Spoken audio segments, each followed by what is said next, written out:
It's time for dinner. Ding dong, ding dong, ding dong. From the creative mind of Scott Bertelson, after 4 decades of teaching our impressionable youth, The dinner bell. you are invited to enjoy conversational morsels for the mind at Mr. B's dinner party. Yeah, dinner. Well, guess what? Ring the bells.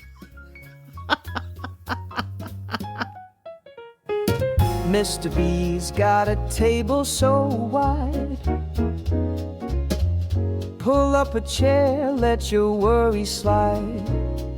School days, tales, and a movie or two. He's serving up wisdom with a side of stew. Belly up to the table, my friend. The feast of thought will never end. From travels far to a spiritual climb, morsels of musing served in rhyme. Oh, all right. Let's get to the business at hand. Hello, it's Mr. B, and it's time for Mr. B's dinner party. And I'm so glad to be at the table with you today. I hope that we have some delectable tidbits of delicacies that we can enjoy. Did you like the way I said that? Okay. Okay. So let's belly up to the table and let's enjoy the feast.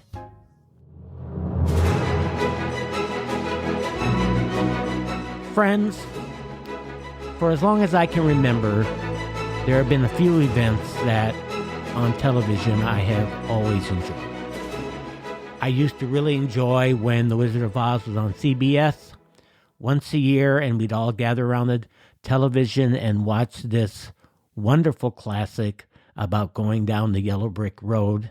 Now you can see it anytime, anywhere with streaming, I guess. I also really enjoyed watching the Academy Awards, and I still do. And I remember when I was young, everybody else would go to bed, and I would stay up because, they never finish in less than 3 hours. Fewer than 3 hours. Use your correct grammar, Scott. Anyway, and would stay up late to watch them because at that time you couldn't record anything and you had to watch it live. And I loved to watch the pageantry. I loved seeing if my predictions came true. Had I seen all the movies? No. Even this year, have I seen all the movies? No. But I really do enjoy it. And I don't necessarily make it up now to the end of the show, but I do record it. And so then right away, the next day, before I have any influence of the news, I watch it and then see if it turns out the way that I thought it would. And this year I was really excited about Conan O'Brien for the second time being the host. I am a huge fan of Conan O'Brien, and I thought he was very ingenious with his parodies that he did, his introductions, his slight political take on things. I think he's a great host. Also, Jimmy Kimmel, I think, is really great, too. And I've seen many hosts over the years. But Conan O'Brien, to me, I hope that he continues doing it. Anyway, was I surprised by any of the winners? Not necessarily. I know that many critics that I listen to on podcasts, they gave their predictions, and there were people on Facebook who gave their predictions, and I gave my predictions, and now I'm just going to tell you who won. And then I'll talk about the actual program. Not necessarily in any order. Best Actor went to Michael B. Jordan for Sinners.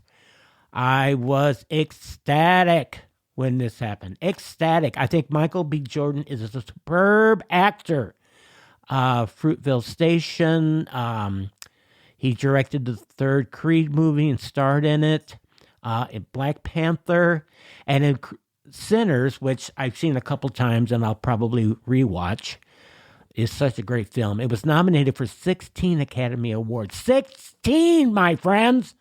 I think that's the largest number ever for one film. I think it took home 4.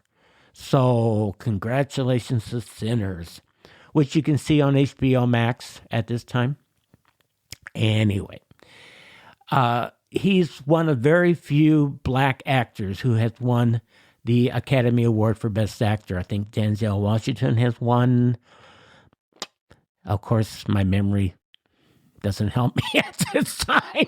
But anyway, he gave this wonderfully moving acceptance speech. And in the film, he plays twins, Stack and Smoke. And they're very different, but very much alike. And it was just amazing, absolutely amazing. And so that was so richly deserved. I thought if he didn't win, then maybe Timothée Chalamet might have won for the film that he was in. But he's very talented. He has lots of opportunity yet. So I'm sure we'll see him still in the running for an Academy Award sometime. Let's move on to Best Actress. Jessie Buckley. Yes, who gave a wonderful, wonderful speech about her family, her child, her husband, Mother's Day. Oh, it was just adorable. For Hamnet, the story about Shakespeare and his personal life with his wife and his children. And she's also recently come out in a film called The Bride with Christian Bale, which is a take on the Bride of Frankenstein story. I haven't seen it. I'm not sure if I will, but I do want to see Hamnet for sure. I think you can see that on Peacock now. So she is an up-and-coming actress. One of the best movies of the year, or probably the best according to the Academy. It was really down to One Battle After Another and Sinners, and I was putting my money on Sinners, even though I've seen both, and I like both very much. But I just thought that Sinners would be the underdog because I have really felt all along that the Academy of voters would give it to Paul Thomas Anderson for One Battle After Another, and they did. And rightly so. Rightly so. Wonderful, wonderful, wonderful movie. And Paul Thomas Anderson is one of my favorite directors. Licorice Pizza, Boogie Nights, so many others. And this is really the pinnacle of his directing career. And so kudos to Paul Thomas Anderson for One Battle After Another. Another winner I was ecstatic about was Sean Penn, winning for Best Supporting Actor for One Battle After Another. Now, was Sean at the awards? No, of course not. He wouldn't probably go to that. He's not interested. But I did see him at a couple other awards programs. But whatever the case is, again, I have been a long admirer of Sean Penn at Close Range, so many other wonderful films, Mystic River. And so I'm so glad that he won the Academy Award for that. Sean Penn, Fast Times at Ridgemont High, one of his first films, the marijuana-induced student in school. Anyway, hey, dude.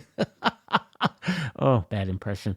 But I never refused to watch Sean Penn. And he has had a long, long career. So way to go, Sean. Another great big excited aspect of the show for me was Amy Madigan won Best Supporting Actress for Weapons. She plays Aunt Gladys, the macabre, strange, bizarre aunt who comes to live with a family, and then, may we say, all hell breaks loose. And Conan O'Brien on the show, if you saw at the beginning, he was all dressed up like her character, and was chased by the children, as happens in the film, if you've seen it at the end. And after they find them, ooh, I'm probably giving out too many spoilers. Sorry. Anyway. And then they chase him dressed as the Amy Madigan character across a Marty Supreme set, and one battle after another set. And it was just very, very funny. Anyway, so Amy Madigan, 75 years young, has been in the business forever, married to another one great, my favorite great actors, that would be Ed Harris. I still go back to the days that she was in Field of Dreams and Uncle Buck, and she did way more movies than that. But she is amazing. And I have seen on Facebook that there's a talk of a prequel where they show the origins of Aunt Gladys and how she became to be the type of entity that she was. I hope that's true. I really do. I'd like to know more about her. Okay. Another winner was the Best International Feature Film, and that went to Sentimental Value. And I really don't know much about it. There were a number of people nominated from the film. I guess you'll just have to see it. Sentimental Value. Okay. Best Original Score went to Sinners. They did a song from Sinners near the beginning of the show. It was brilliant. The choreography, the musicianship, the dancing, the costuming. It was an amazing number. Something about I Ain't Going to Lie. I'm not sure if I got the title correct, but oh my goodness, go to YouTube and look at that song. And it really shows the evolution all in one song of blues as it has grown in our society. And the blues is a big part of Sinners. There's so many different levels to Sinners that you could watch the film on, and I think that's why people keep coming back to it. It's not strictly a vampire story. It's much, much more than that. Then Best Animated Feature went to K-Pop Demon Hunters. I bet you're not surprised about that. Have I seen it? No. Would I? Maybe. I have Netflix. I might check it out. It's been very, very, very, very popular. Of course, then the Best Director went to Paul Thomas Anderson. Way to go, Paul Thomas Anderson. Oh, he also directed There Will Be Blood. Oh my gosh. Love that movie. And I'll talk about that sometime. Best Song went to Golden, which is from K-Pop Demon Hunters. And I had never heard the song before. And then they staged it during the Academy Awards. You should go to YouTube and watch that clip. And it was so exciting to watch. So colorful, dancing, singing. It really was a fun song. Okay. Best Original Screenplay went to Ryan Coogler, the guy behind Sinners. He was also nominated for Best Director. I'm sorry that he didn't win. He is as talented or more so as Paul Thomas Anderson. I've always been a huge fan of Ryan Coogler, who also directed Black Panther, who also directed the first Creed movie. He is amazing. And he wrote this story, and it is a brilliant story on so many multifaceted layers. Come on, Scott, can you talk today? Thank you, folks, for learning to live with my incompetence as a speaker sometimes. I blame it on age. That's what I do. I blame it on age. Best Cinematography went to Autumn Well, anyway, Autumn, his wife. That's not her last name, but she's the first black woman to ever win the award for best cinematography. So she gave a great, great speech, and she's married to Ryan Coogler. And it was really great. Best visual effects, special effects went to the only award for this film, Avatar, Fire and Ash, which is the third Avatar film. Not had a chance to watch it, but I'm sure that the special effects are breathtaking. Best film editing went to Movie of the Year to Andy Jurgensen, One Battle After Another. Frankenstein won a couple awards. This seemed to be the year for horror films. Amy Madigan for Weapons. Frankenstein had itself nominated.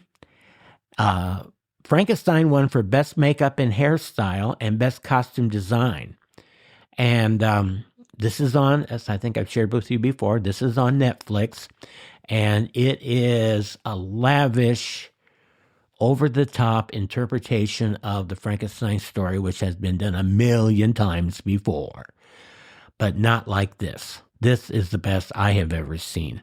The acting, as I just said, the makeup, the hairstyling, the sets. It is so opulent, breathtaking.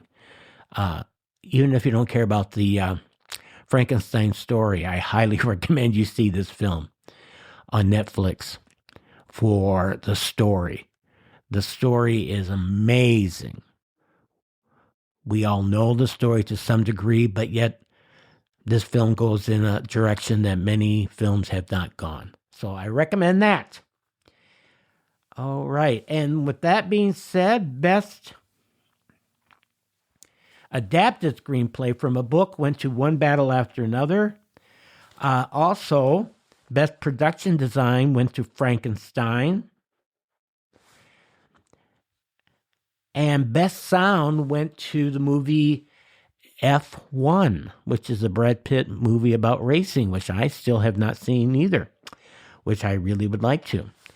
So I may have not covered all of the categories, but I covered most of them. So the actual ceremony.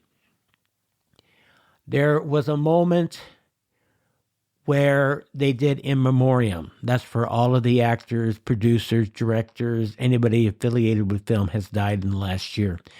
And I was so impressed with what was done this year. Billy Crystal came out and talked about Rob Reiner, the fabulous, wonderful director. And then they brought up the lights on stage, and many of the actors in his films came out and took a bow. You had Kathy Bates from Misery. You had, of course, Billy Crystal from When Harry Met Sally. You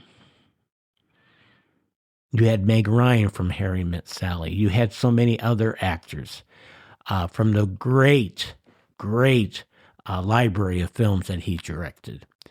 He went so tragically. And then you had Rachel Adams, who talked about one of my favorite actresses, I think I told you, Diane Keaton. And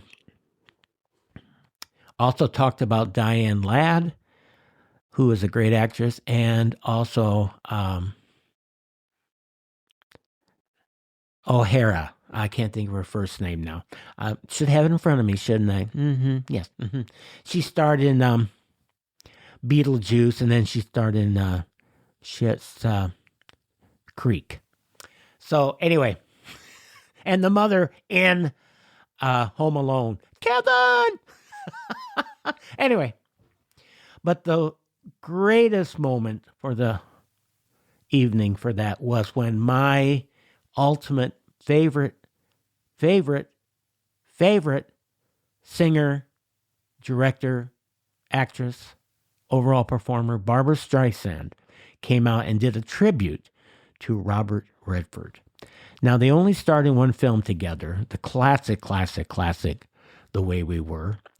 But she talked about their very close relationship over the years, how he called her Babs, and how they stayed in touch all these years, and how he didn't want to make The Way We Were. He didn't want to be a part of that film, but she encouraged him, and he did decide to do it. Thank goodness.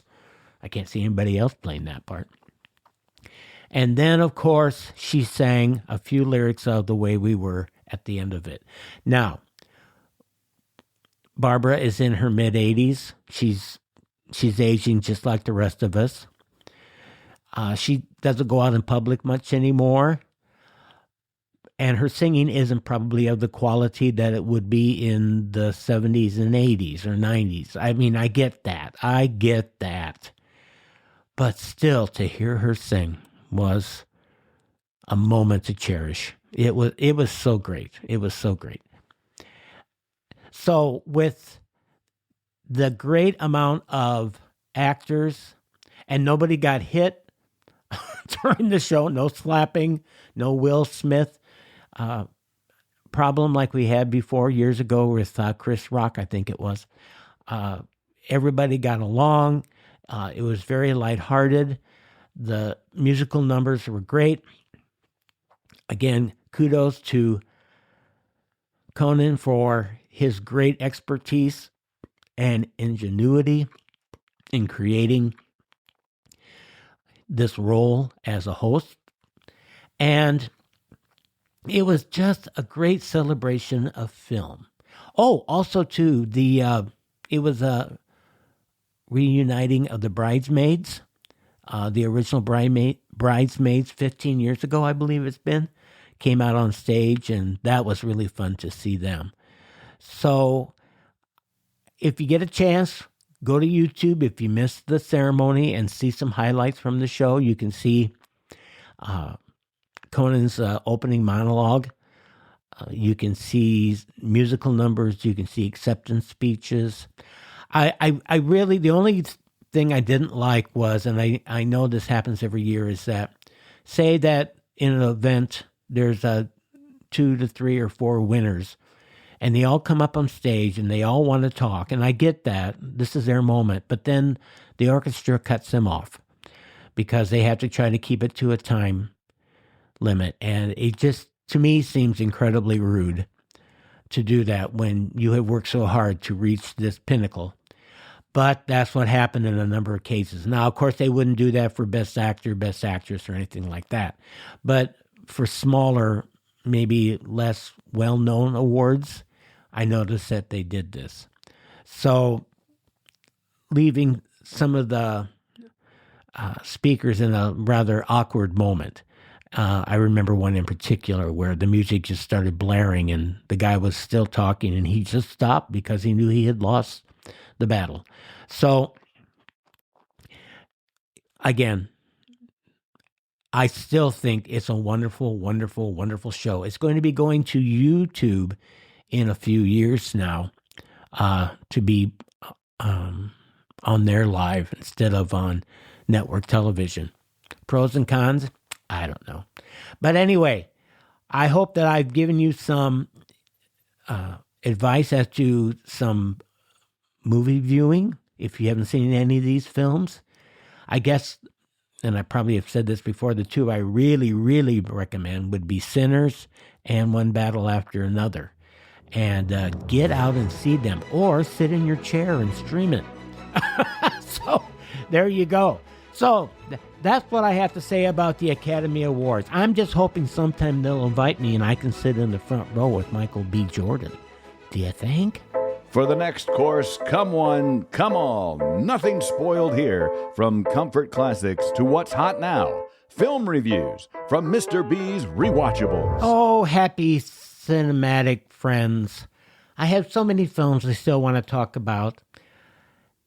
But I just decided this morning before coming out here, one of the top 5 I wanted to talk about for some time is one that I've just recently seen again, which probably does make it more desirable for me to talk about it, is that I say to myself, why am I attracted to watching this for the 10th time? Or I'm sure I've seen this at least 10 times. Would be the classic 1964, oh yes, Bette Davis classic, Hush, Hush, Sweet Charlotte. The winners of 5 prior Academy Awards and 21 Academy nominations now bring you suspense unequaled in the history of the screen.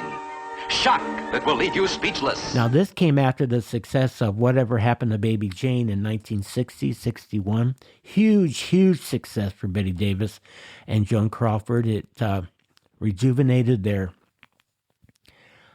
careers. It was made on a shoestring budget, made hordes of money, and reestablished them as 2 great film stars again, even though many people thought they were washed up because they were old. Yeah, you're never washed up when you're old. I like to think I'm an example of that. Okay. Well, anyway, the film starred Bette Davis. Where do you think you're going? I'm going upstairs and I'm going to tell her what you've been up to. What's going on up there that you don't want me to see? Another one of my great cinematic people I like, Olivia de Havilland, who was also in Gone with the Wind and many other movies. Yes, I told you. And I told your father, too. Why wouldn't I tell him that his pure, darling little girl was having a dirty little affair with a married man? Joseph Cotton. But what does it matter if you haven't anything to conceal? Oh, but I have. I have things concealed. Vile things. Where do you suppose I keep them? Haven't you guessed? Agnes Moorehead. Let me tell you, Miriam Deering, that murder starts in the heart. The Mother Witch on Bewitched. Mary Astor. And a very young Bruce Dern. And you might say to yourself, well, where would I find Hush, Hush, Sweet Charlotte? Well, you can find that on probably TCM, or you could find it on a streaming service anytime. And it's a 1964 film, as I said, a psychological horror thriller film. What do you think about that title? It was directed by Robert Aldrich, who directed Whatever Happened to Baby Jane. And if you've ever seen the TV series Feud on FX, it was on a few years ago, the story of Joan Crawford and Bette Davis, particularly about the making of this movie, he had a very difficult time working with those 2 women who supposedly hated each other. But yet the TV series paints a different picture about that. So I would recommend you see that sometime too. That's called Feud, F-E-U-D. It's the story of a middle-aged Southern woman suspected in the unsolved murder of her lover from decades before, who is plagued by bizarre occurrences after summoning her cousin to help challenge the local government's impending demolition of her home. And this is very much in the same vein as Whatever Happened to Baby Jane, with horror involved and Bette Davis screaming and fake heads rolling down stairs and people in peril and somebody's supposed to be dead, but the person isn't dead. And what can we do to drive a person crazy? Were we successful? Were we not? It has all of that. And it's very campy, C-A-M-P-Y. Yes, I know you know how to spell. But, okay. But it's really funny because it's so campy. It's so ridiculous. But yet, anything that Bette Davis can do, and she can do a great Southern drawl, too. She plays a wide range of ages here. When she's supposed to be really, really young, of course, they have her in the shadows, so you can't really see. Because at this point of her career, I believe she was in probably her late 50s, maybe early 60s. How was I to know it would end in murder? And so, anyway, Aldrich wanted to bring Davis and Joan Crawford back together for this film because they'd been so successful in Baby Jane. And they did start doing the film, working together, but ultimately Crawford was replaced with de Havilland, who was also a wonderful addition to this movie, she plays this vile, evil cousin who's only out for herself and will do anything to get the money from Charlotte. And so she concocts a scheme to try to drive Charlotte crazy. But will Charlotte succumb to that? Did Charlotte actually kill her lover many, many years before? Or did she not? Well, we find out in the film. So anyway, so she was replaced with, Crawford was replaced with de Havilland. So anyway, it starts with, in 1927, Charlotte is going to marry, well, she wants to marry, but he's already married. Problem. Her lover, John Mayhew, and they were going to elope. But then he is ambushed, John is, and decapitated, oh yes, decapitated in the summer house by a cleaver, but we never know who the killer is. So then 37 years later, a little amount of time, Charlotte, who has become a spinster, has inherited the estate after her father died, is tended by a local housekeeper and just stays to herself. It was, his death remained an unsolved murder, even though many people in town thought that Charlotte was responsible. And they're trying to evict her from her home because they're going to try to build a new interstate. And so then she summons Miriam, played by Olivia de Havilland, to come and help her fight this highway commission that she doesn't have to leave her home. So anyway, Miriam comes and she seems a delightful, I'll do anything for you, Charlotte gal, but don't be misled. Because once Miriam arrives, we hear the harpsichord playing at night. We see a disembodied hand on the floor and a head. And Charlotte says to Miriam, I think I'm losing my mind. I think I'm going crazy. And then, of course, Miriam, playing the part, says, oh, you're fine, you're fine. Well, she wasn't fine. Well, anyway, what the point that really supposedly drives Charlotte over the edge is where Miriam convinces Charlotte that she has murdered the doctor who always comes to visit her and takes care of her, but he's in cahoots with Miriam. So they stage this whole thing that he's dead. They toss his they toss his body into the lake. He comes back covered in seaweed, soggy shoes, and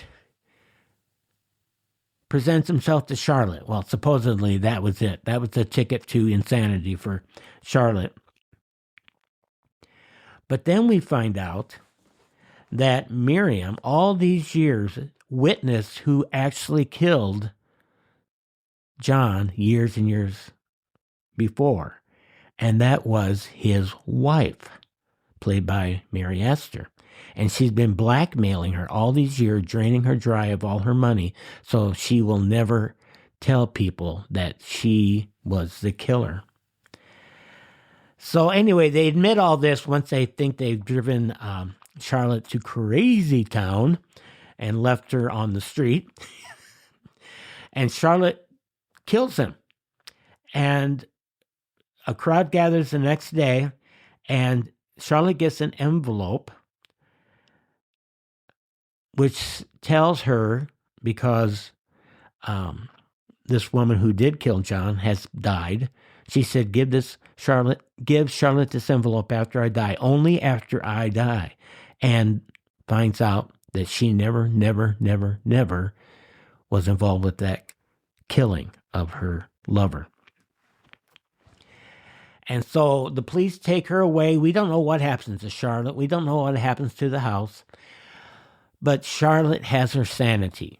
She kept her wits about her, so to speak, through all this chaos. And that's why I really recommend, you know how much I like horror films. I like all genres, but I like psychological horror really well, which is the case also with Betty and Joan and Whatever Happened to Baby Jane. That they're playing these mind games with Charlotte. And the question you keep asking yourself is Bette Davis going to lose her Fruit Loops? And then Miriam can take all her money and live lavishly as she wants to and as she has been from blackmailing this other woman all these years. But that woman now has run out of money. So what is she going to do? Will she keep her sanity? Damn you. Now will you shut your mouth? And is it one of Bette Davis's most notable performances? No, probably not. But she is good. Anything she does is good. Everything she touches is gold. And you've got the look. You've got the walk. You've got her impersonating a Southern belle. You got to see it. Hush, hush, sweet Charlotte. And she went on to make some other psychologically scary films like Dead Ringer and The Nanny. She was, I think, pegged for a while as a star, and so was Joan Crawford, unfortunately, of horror films, because after Baby Jane, Joan Crawford made, Straight Jacket. She made Berserk. Just didn't get the leads for stories that did not deal with horror. Typecast. That's what happened. They were typecast. But Bette Davis, no other like her. My tribute to her will never end. Thank you, Betty, for bringing me the bizarre, campy story of Hush Hush, Sweet Charlotte. Hush, hush, sweet Charlotte. Charlotte, don't you cry. Hush, hush, sweet Charlotte. I love you till I die. Let's have a seat round the proverbial table Would you like to say grace? with a nod to our higher power and Mr. B's spiritual journey. For my spiritual journey, friends, I have been sharing with you readings from the 12 and 12, from the 12 traditions of the Overeater's book. And I would like to finish reading to you about step 3. And step 3 was made a decision to turn our will and our lives over to the care of God as we understood him. So, thus, I share. In thus making major decisions, of course, we will not assume that every thought which comes into our minds is inspired by God. When we're considering taking an unusual action, we will want to consult with a sponsor or a spiritual guide. It is not this person's job to decide for us. No human can do that. But a person who is detached from our immediate situation and has some experience in this way of life can help us apply sound spiritual principles in learning our higher power's will for us. This, then, is how we will operate our lives once we have made the decision called for in step 3. None of us can follow this way of life perfectly, but we find that our success and recovery and our freedom from food obsession are in direct proportion to how sincerely we try to live in this manner. What it takes to work step 3 is a real willingness to live by God's will, one day at a time. Having this willingness, we cannot let any doubt or confusion we may still have keep us from acting. We concentrate on wherever or whatever we think God might be, and we say out loud, in words of our own choosing, that we now turn our will and our lives over to our higher power, holding nothing back. When we say this prayer and mean it, we have made the key life-changing decision which will lead us to recovery. We have taken the third step. We now have a new reaction when we face a problem or a decision, whether it has to do with food, with life, or with our runaway emotions.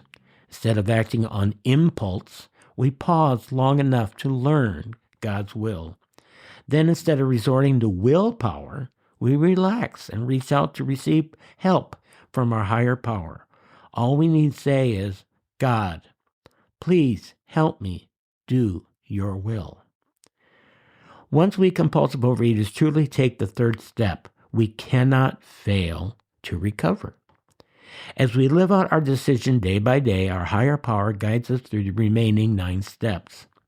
When we falter, we are reminded of our commitment to live by God's will alone, and we trust that the willingness and ability will come if we only ask for them. When we get off track, our higher power will guide us back, as long as we are sincerely trying to know and do God's will.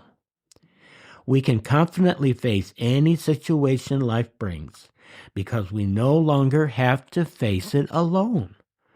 We have what we need anytime we are willing to let go of self-will and humbly ask for help. This ends the reading for step 3. And I just want to emphasize, I don't have to go into great detail about it because it was so eloquently said in the reading, is that our higher power will always guide us back as long as that we are willing to do God's will. We can face any situation, my friends, with God's power behind us. We cannot let our self-will run riot. It will not work. Let's move on to step 4, which is made a searching and fearless moral inventory of ourselves. Now, I've walked through all the steps, and I've been thinking I would probably need to go through the steps again and maybe do another inventory. And so I'm going to visit with my sponsor about that. And if you're not quite sure what that is, this is a crucial part of the whole program. If you don't do this, this is not going to work. That I would like to share with you today. The 4th step calls for us to examine our lives up to the present day, writing down all important actions and events of a moral or ethical nature, our feelings about them, and the character traits in us from which those actions stemmed. So, as an aside here, folks, this is something that takes time. It takes commitment. It takes hard work. But the payoff is so wonderful.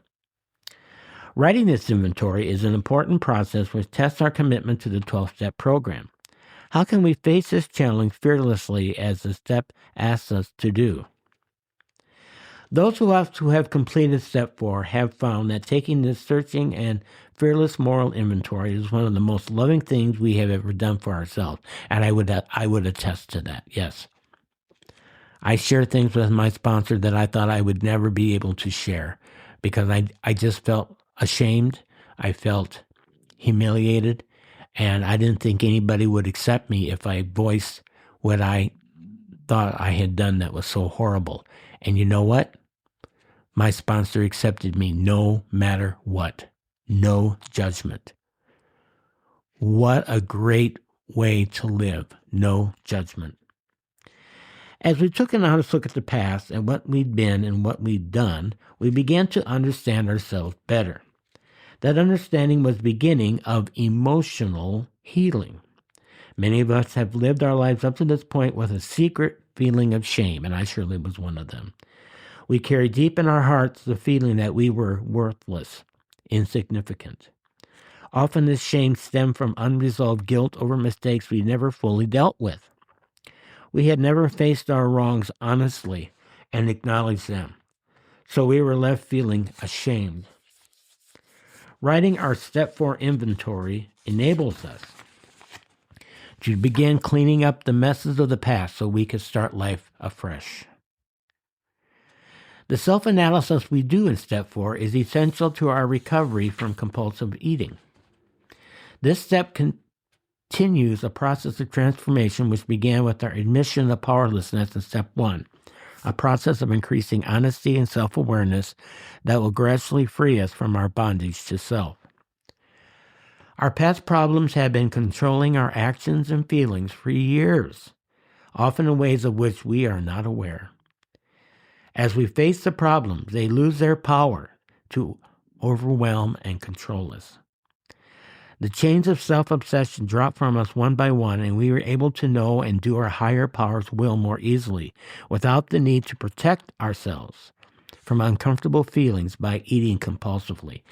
As an aside, that has been, and I've shared with you my happy ones so many times, that's been the miracle of this program for me, that I have dropped the chains of self-obsession, and because of that, I don't have to eat compulsively anymore to cover up the shame, the guilt, the resentment, the fear. I don't want it. I don't need it. I have achieved food neutrality. Just for today. I can't speak about tomorrow.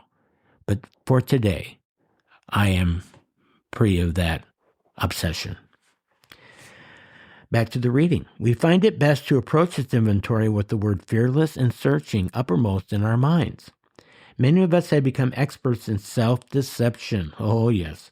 After years of lying to ourselves about how much we were eating and the problems our compulsive eating were causing us physically, emotionally, and spiritually. We've lied to ourselves about our other problems, too, denying that we made mistakes, that we've been wrong about things that we need to change. We must change if we are going to recover. May I underscore that? We must change. If you're not willing to change, this program will not work. Change begins with honesty, which is so important with the 4th step. As we work this step, we develop a new ability to see our own dishonesty and a greater willingness to live by truth. It is an inventory to be taken after we have stopped eating compulsively, so that we will have the clarity of mind to be thorough in our self-examination. Some of us, however, have gone ahead with the 4th step inventory as soon as we finished the first 3 steps, even though we weren't yet abstinent. We found that writing the inventory helped us live by our decision in step 3, and in some cases helped us become abstinent. In fact, we've learned that delaying the 4th step until we feel we can do it perfectly, which is one of the problems with my previous self, it all had to be done perfectly or I didn't do it at all. It was feast or famine. Often delays our recovery. Some of us spent months seeking advice from sponsors, friends, people at meetings, studying all sorts of literature, looking for the one right way to do step 4. When our sponsors told us the important thing is just do it, which my sponsor did after I kept balking at doing it, we better understood. We didn't realize until after we took the step that perfectionism was one of the troublesome defects of character we needed to get rid of. Oh yes, perfectionism. Get rid of it now. It doesn't work. Many of us delayed beginning step 4 simply because we didn't want to do it. We said we were not yet willing, but when it came right down to it, being willing to do the inventory and wanting to do it were 2 different things. Sometimes we began the program with enthusiasm, but fell back into the disease while waiting for the desire to do step 4 to overtake us. We have found that a simple prayer, my loved ones, don't ever underestimate the power of prayer, for willingness works to get us going on the inventory, especially when the prayer is followed by some further action. Any action, no matter how small, will help us to overcome deadly procrastination. It helps too if we follow through with the commitment to work on the step regularly and faithfully until it is completed. And that's where I'm going to end it today. I'm guessing we'll probably have to take 2 more sessions to talk about step 4, because then I would like to share with you Some of the questions that you normally have to answer and find out why you are responding the way you are and how that has got in the way of you being clean from your obsessive foods. And there are many different forms of formats, I should say, that you can follow for a fourth step that you can get from your sponsor. And so it is just a great way to really do analysis. You need to go deep inside yourself and be completely honest with yourself and know that by honesty, you will be set free. Your compulsions will disappear. They will evaporate if you're completely honest.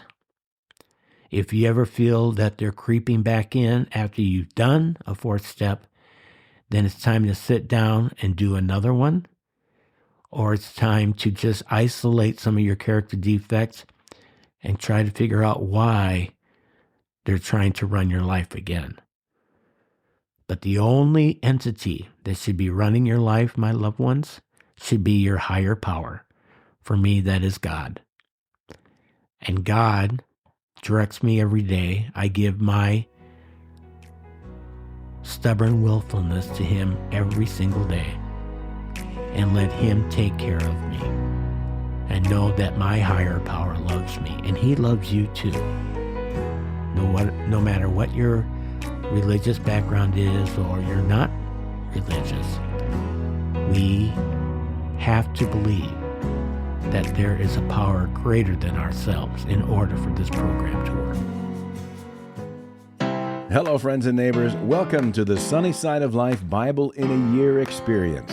Join me each day as I read the Bible from start to finish. In the beginning, God created the heavens and the earth. These are the instructions for the guilt offering. If you fully obey the Lord your God and carefully keep all His commands that I am giving you today, the Lord your God will set you high above all the nations of the world. Do you really think these men are coming here to honor your father? No. Fire flashed down from heaven and burned up the burnt offerings and sacrifices. Listen to me, you who have understanding. Everyone knows that God doesn't sin. Give thanks to the Lord, for He is good. He tore His clothes and put on burlap and went into the temple of the Lord. This is what the sovereign Lord says to Israel. How long, O Lord, must I call for help? The Word was with God, and the Word was God. But by Jesus Christ Himself and by God the Father, who raised Jesus from the dead, He who is the faithful witness to all these things says, yes, I am coming soon. Amen. Come, Lord Jesus. May the grace of the Lord Jesus be with God's holy people. Its own podcast, January 1st through December 31st. Every year, the Sunny Side of Life Bible in a Year experience. For free from Sunnyside Farm Studios. I pray this daily reading will bless you as much as it does me. So let's get started. And now, School Days with Mr. B. Folks, I haven't talked about the classroom for a long time. I still have great admiration for teachers, always will. I love being around young people. I still sub. I still enjoy it. But I came upon these really funny statements that particularly middle schoolers had said, and they've been submitted by teachers, and I just thought I would share some of these with you. And I don't know who these writers are, but let's just see what happens when I try to share these with you. Okay.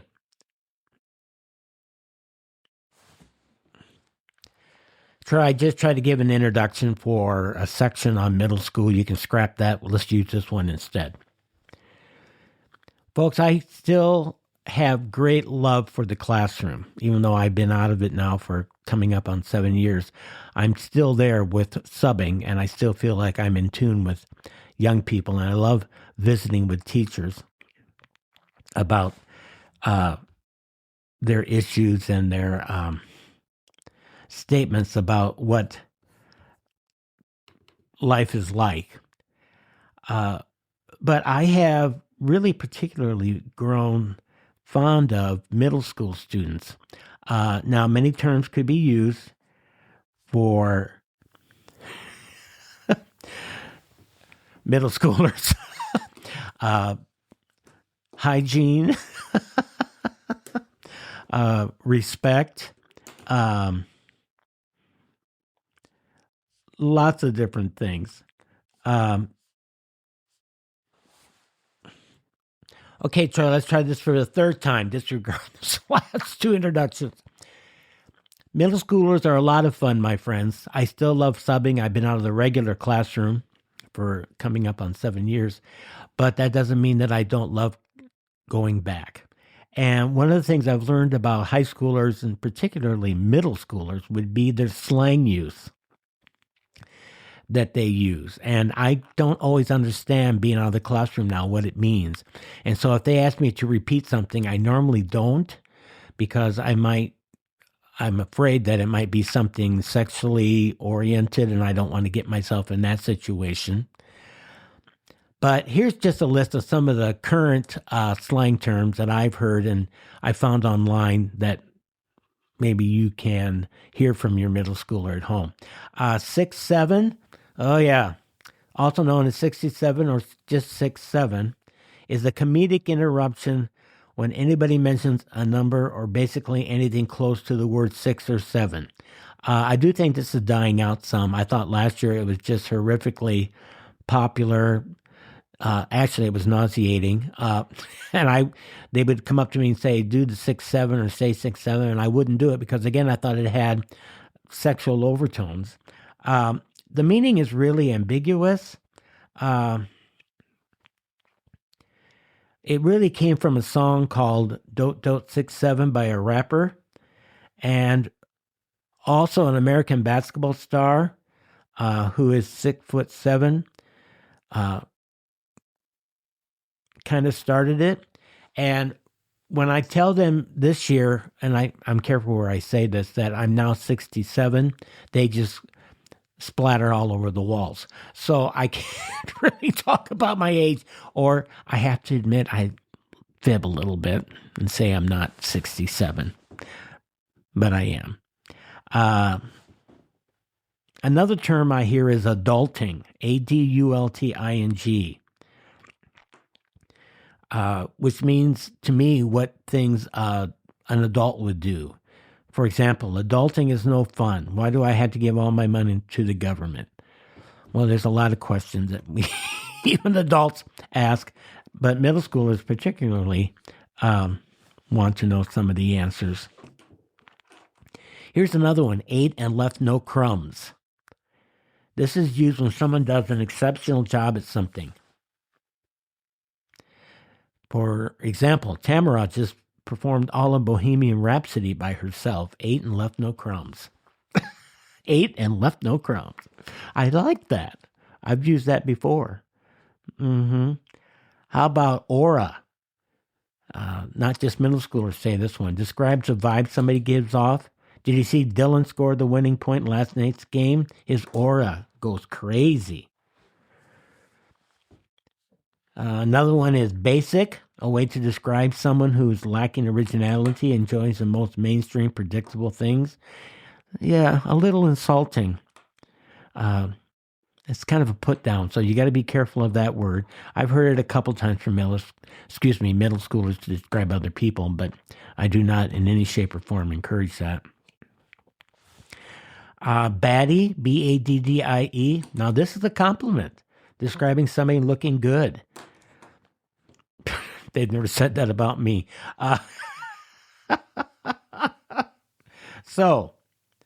Bestie, B-E-S-T-I-E. Not just middle schoolers, all people. Short for best friend. Big, a word that adds emphasis in multiple contexts. Being extremely mad about something. Big sad, really sad. Big brain. Boo, one significant other. That's been around for a long time.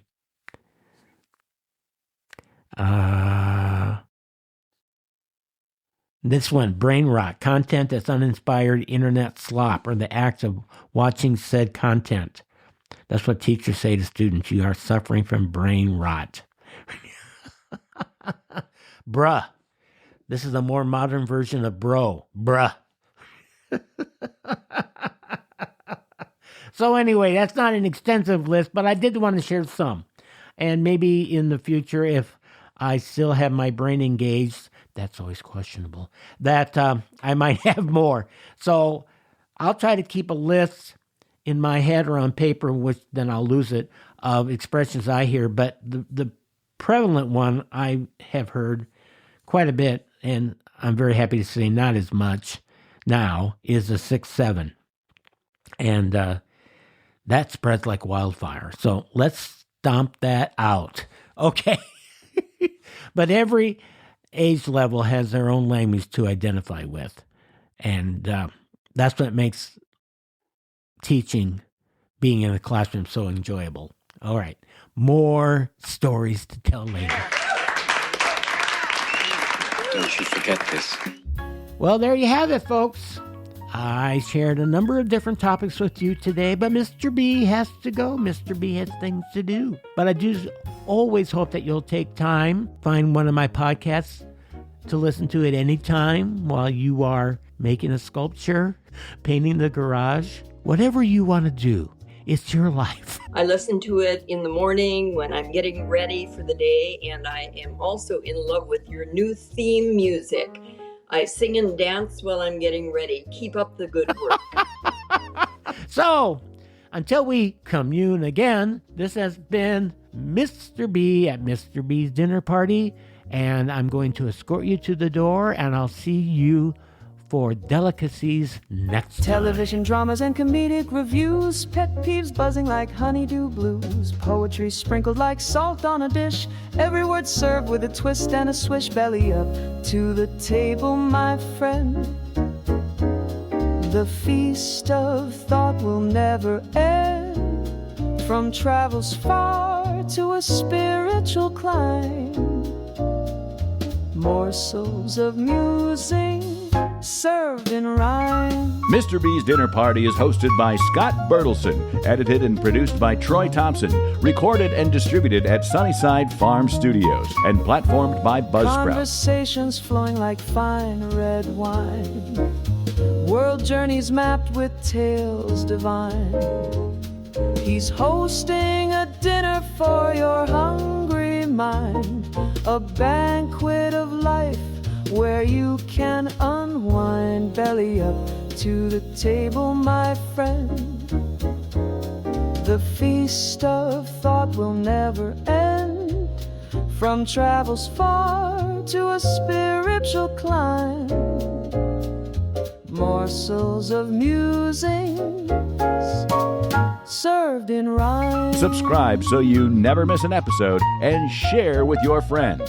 Listen and enjoy every other Wednesday conversational morsels for the mind on Mr. B's Dinner Party.